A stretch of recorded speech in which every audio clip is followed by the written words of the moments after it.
खूब लिताड़ा, अपने पुराने ग्रीवेंसेस का भी जिक्र किया, फंड्स की फराहमी ना होना, सियासत में आइसोलेट कर दिया जाना, और उसके साथ साथ जो कराची के बड़े बड़े वाक़यात हैं, जिस तरह डंपर के ज़रिए जो अमवात हैं मुसलसल हो रही हैं, उनके ज़रिए पैगाम देना। शर्जील मेमन ने उसका जवाब दिया। हम आपको दोनों प्रेस कॉन्फ्रेंस का एक क्लिप सुनवाना चाहते हैं और उसके बाद मुस्तफ़ा कमाल साहब कि वो वफाकी वज़ीर सेहत है MKM पाकिस्तान, उनसे बात करेंगे। जी प्ले कीजिए।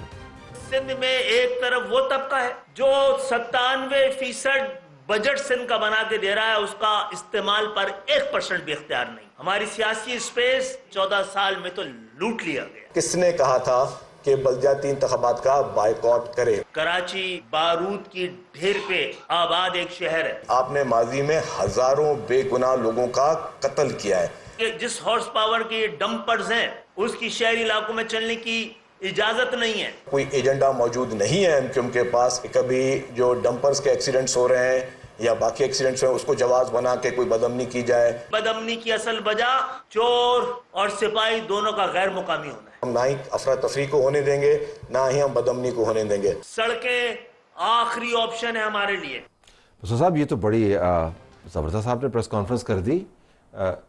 अब क्या करेंगे इसके बाद? मतलब प्रेस कॉन्फ्रेंस कर दिया, एतराज़ात सामने आएंगे, अब क्या? What is next? well, देखिए, हम कोई भी बंदूक उठाकर तो रोडों पर निकलने वाले नहीं हैं, ना पहाड़ों पर चढ़ने वाले।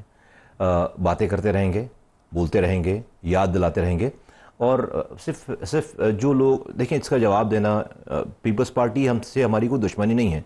हम बता रहे हैं कि आज आपसे बलूचिस्तान में हमारे पास क्या कंडीशन है, सबको पता है। खैबर पख्तूनख्वा में हमारे पास क्या कंडीशन है।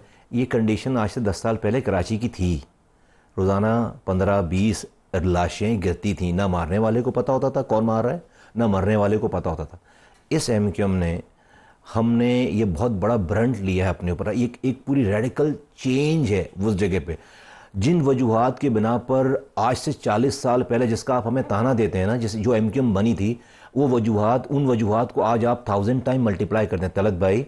उन वजूहात को मसलन मिसाल दूं मैं आपको, MKM बनी कोटा सिस्टम पे। हमारे यहाँ कोटा सिस्टम था, शहरी 40% देही, पूरे पाकिस्तान में नहीं हमारे यहाँ। आज का गजब देखें, आज भी कोटा सिस्टम है, लेकिन आज क्या है, वो जो 40% शहरों को कोटा मिलता था, अब क्या करते हैं, जब देही कोटा खत्म हो जाता है तो शहरी कोटे में जाली डोमिसाइल बनाकर वो शहरी कोटा भी किसी और को देते हैं। तो हम ये आज इस शहर में, उस शहर में जो आपको 60% रेवेन्यू देता है, 80% लोग पानी अपना खरीद कर पीते हैं, उसी शहर से चोरी करके पानी।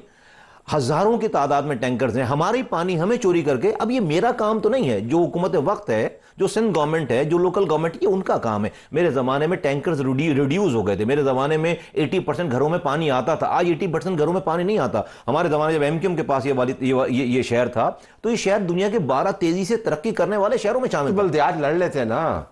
देखिए, अब उसकी मिस्टेक की ना। नहीं, मैं तर्ज भाई, ये तो बहुत आसानी से कहते हैं, हमें क्या जरूरत पड़ी है, हम तो पॉलिटिकल लोग हैं, हम तो इलेक्शन लड़ने के लिए तो ये पॉलिटिकल पार्टी बनाई है। नहीं, 70 यूनियन काउंसिल्स इन्होंने कम कर दी। 70 यूनियन काउंसिल्स का एक शहर बनता है पूरा। अगर हम उस जेरीमेंडरिंग पे बल्दियात लड़ लेते, हमारा क्लेम खत्म हो जाता। हमारे बल्दियात न लड़ने की वजह से इनको 53 यूनियन काउंसिल शामिल करनी पड़ी हैं हमारे बल्दियात न लड़ने के बाद। आप तो निकल गए ना बीच में से। हाँ, जमात इस्लामी आ गई। लेकिन तलत भाई, वो बल्दियात के 53 यूनियन काउंसिल, अब एक शहर है पूरा, कैसे फिर हम उस क्लेम को करते? अब जब मैं लड़ने जाऊंगा तो मैंने वो नई लड़के, MKM ने वो नई लड़के 53 यूनियन काउंसिल वापस इंक्लूड कराए। आप इमेजिन कर सकते हैं, 53 यूनियन काउंसिल, एक छोटा शहर बनता है पूरा, उसको उन्होंने जो है वो पूरी हल्का बंदियों से माइनस कर दिया था। मैं सिर्फ बात है कि ये बहुत आसान है हमें कातिल कहना, चीजें कहना। आप हर दफ़ा हमारे पास जो है वो हुकूमत बनाने के लिए इन्हीं कातिलों के पास चल कर आते हैं। आप कल भी आएंगे। बिलावल भुट्टो जरदारी साहब से हमने मुलाकात की है, हमने उनको कहा है कि देखें, अगर आपको बिलावल भुट्टो जरदारी साहब आपके प्राइम मिनिस्टर के कैंडिडेट हैं, आप हमें क्यों दीवार करो? आप 2-2 सीटों के लिए जाकर पीपल्स पार्टी को बसर एहतराम आपकी जरूरत नहीं है, नून को आपकी जरूरत है। आज नहीं, सिंध के अंदर आज नहीं, आज की बात नहीं कर रहा हूं मैं, बात कर रहा हूं 2028 पे अगर बिलावल भुट्टो जरदारी साहब वजीर आजम के कैंडिडेट बनना चाहते हैं। मैं आज की बात नहीं कर रहा हूं तलत भाई, टाइम गुजरते हुए टाइम नहीं लगता। तो 2028 में प्रेस कॉन्फ्रेंस करते ना, आज क्यों कर दी? नहीं, इसलिए कि जो ये तकलीफ आज है, परेशानी आज है। अच्छा, हम क्या कह रहे हैं? हम ये कह रहे हैं कि जो 27वीं आईनी तरमीम हमने मूव कर रखी है ना, ये पाकिस्तान का एक, जिसे कहते हैं कि पेनेसिया है, तमाम सोल्यूशन।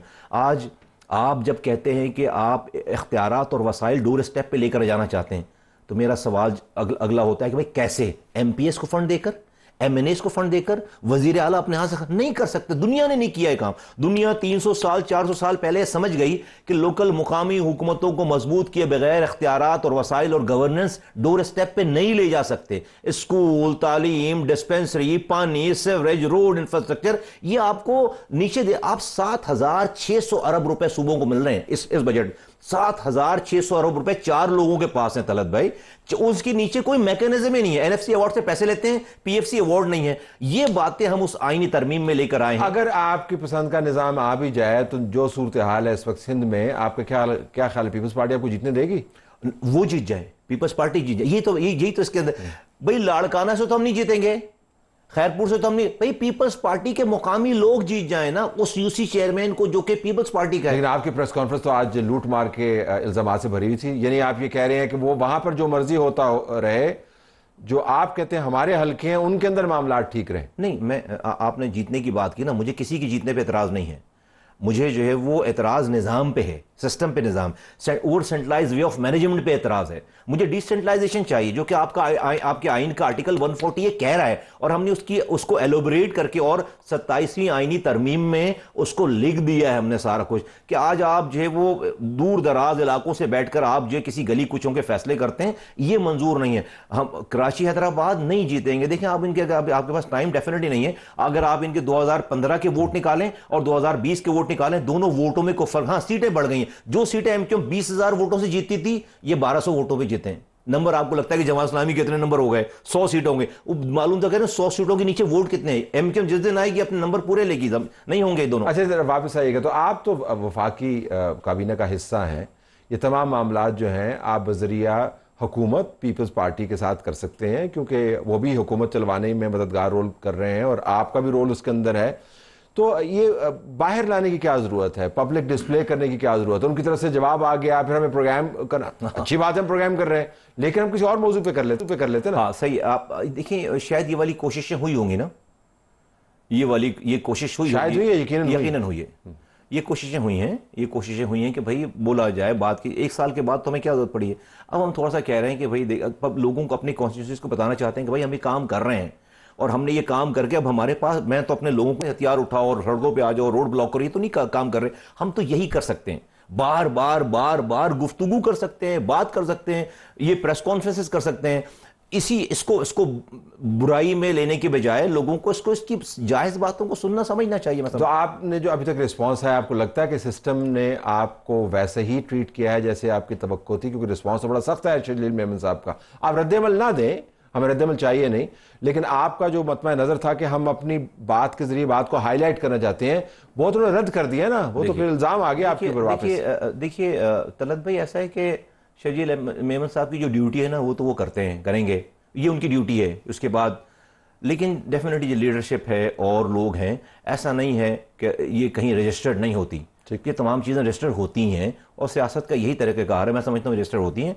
एक तो गुफ्तगू है टीवी के ऊपर ना, और एक है गुफ्तगू सामने बैठकर। जब हम सामने बैठकर बात करते हैं तो हमारी किसी बात का, जायज़ बात का, किसी के पास कोई एतराज़ है नहीं। अच्छा, एक ये भी मामला है कि MQM के लिए एक ये नया दौर भी है।